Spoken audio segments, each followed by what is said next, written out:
A noite não é apenas a ausência de luz. A noite é uma barreira física, uma fronteira pesada que separa o mundo dos vivos do que quer que fique vagando quando o silêncio cai. E no momento em que o pesado portão de ferro de uma escola pública se fecha, algo fundamental muda na física e na atmosfera daquele lugar. Você já parou para pensar na quantidade absurda de energia emocional que uma escola absorve durante o dia? São milhares de passos arrastados, risadas histéricas, gritos de pânico abafados durante as provas, confidências sussurradas nos banheiros, frustrações de professores exaustos. É uma fábrica ininterrupta de caos e barulho, uma esponja de sentimentos humanos. E quando a noite chega, esse barulho não evapora simplesmente. Ele se comprime. Ele entra nas rachaduras do reboco, se esconde no fundo dos armários de metal e vira um silêncio denso. Um silêncio que, se você prestar atenção, chega a zumbir no ouvido. O relógio redondo e amarelado, no final do corredor do térreo da escola estadual Monsenhor Silva, marcava 10h15 da noite. O sinal já havia tocado há mais de meia hora.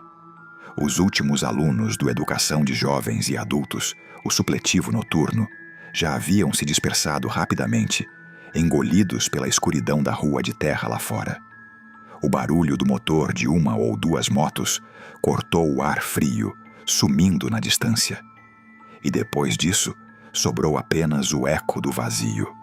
Dona Fátima, a inspetora mais antiga do turno da noite, soltou um suspiro pesado que pareceu alto demais naquele corredor deserto.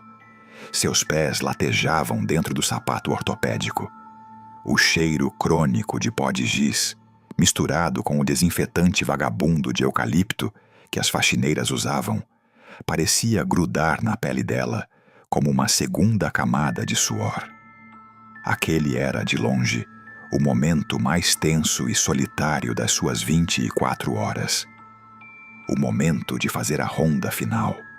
O momento de trancar o prédio.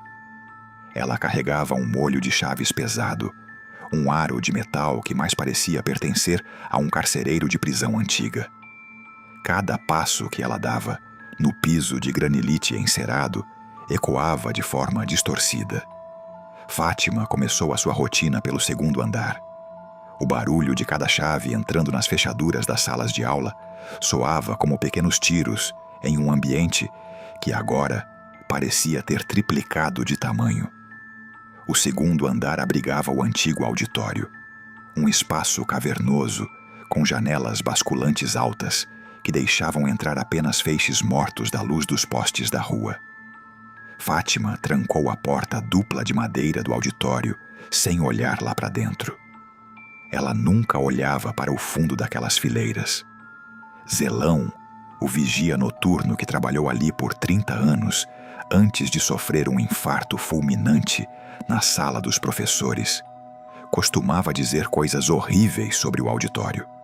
Ele dizia que de madrugada, as cadeiras de madeira compensada estalavam sozinhas. Ele dizia que elas eram ocupadas por todos os alunos que nunca conseguiram se formar, presos em uma aula perpétua no escuro. Você já esteve completamente sozinho em um lugar muito grande e familiar, mas sentiu no fundo do seu estômago o peso invisível do olhar de alguém cravado nas suas costas? Fátima sentiu exatamente isso. Um arrepio subiu pela base da sua espinha, eriçando os pelos da nuca. O ar no segundo andar ficou subitamente gelado, como se a temperatura tivesse despencado 10 graus em questão de segundos. Sua respiração começou a ficar curta, formando pequenas nuvens de vapor na penumbra. Ela apertou o molho de chaves com tanta força que os dentes de metal machucaram a palma da sua mão. Ela precisava descer.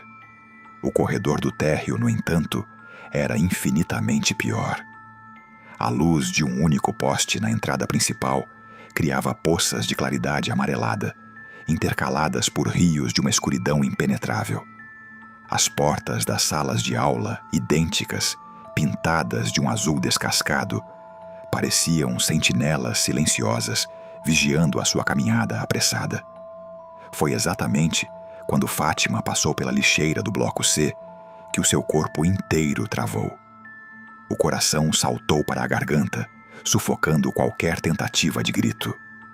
Um som veio do final daquele corredor. Não foi um rangido de vento.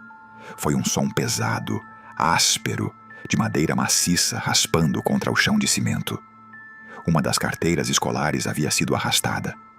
O som veio de dentro da sala 12.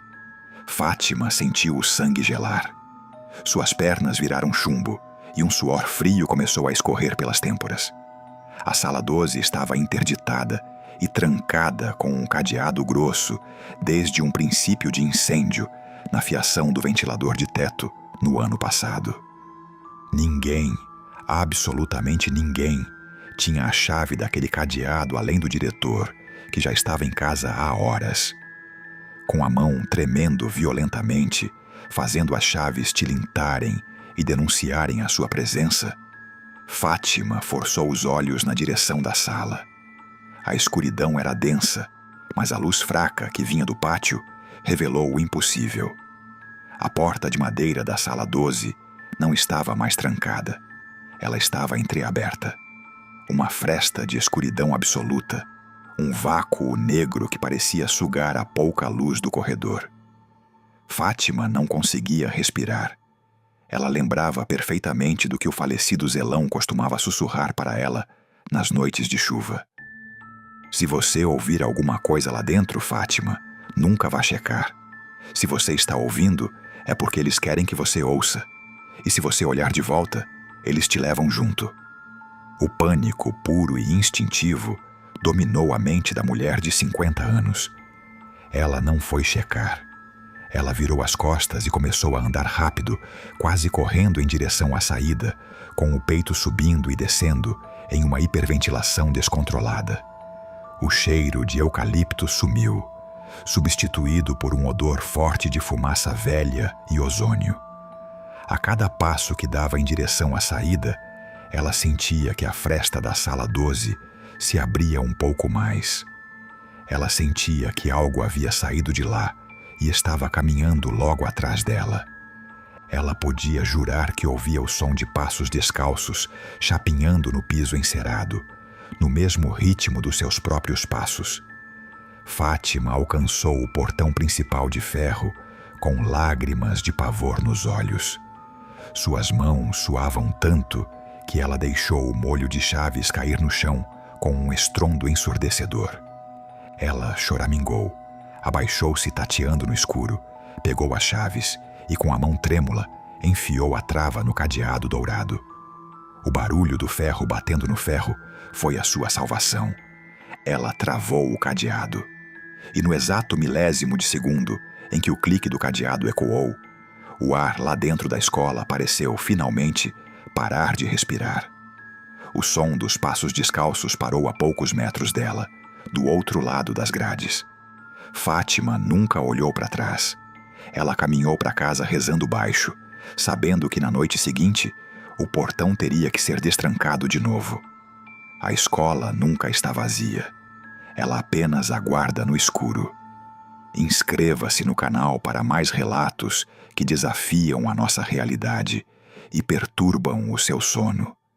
E se você tem coragem de olhar para o escuro, clique agora no vídeo que está na sua tela e descubra o pesadelo que se esconde de madrugada na Estação Brás. Eu te espero lá.